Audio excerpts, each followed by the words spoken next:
Porą žodžių, Albinai, kaip visą laiką. Porą žodžių trumpai, kokie pamatymai, kas pasimatė, kas nepasimatė.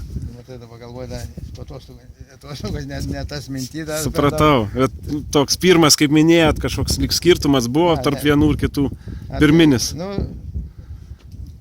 pradžioj, kurie apdirbti ir kurie neapdirbti.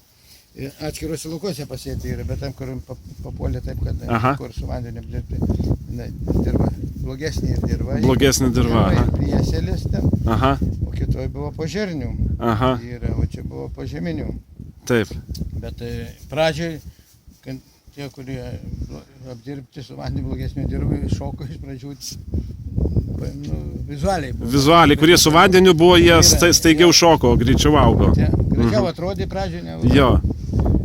Kad pažiūrėjom dabar po kiek laiko, kai su jumis atvažiuoju, kai jau jie susivienodinė. Susivienodinė, taip. Yra, ten matomai suveikia prieselis tenai, matyti galbūt.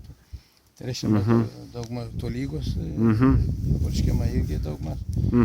Ir matosi, kad dabar oro sąlygos ir taip toliau gal ateityje reiktų su stabdžiu kokį papurkštą. Jo, bandysim toliau, jo. Yra ir purškimą daryti, ar... Jo.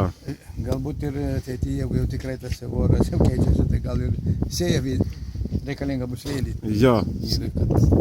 Nu, matysim, kaip duos ši žiema. Ką duos žiema, žiūrėsim, kas bus pavasarį. Tada, jo, pavasarį matysim. Supratau, gerai, ačiū labai jums.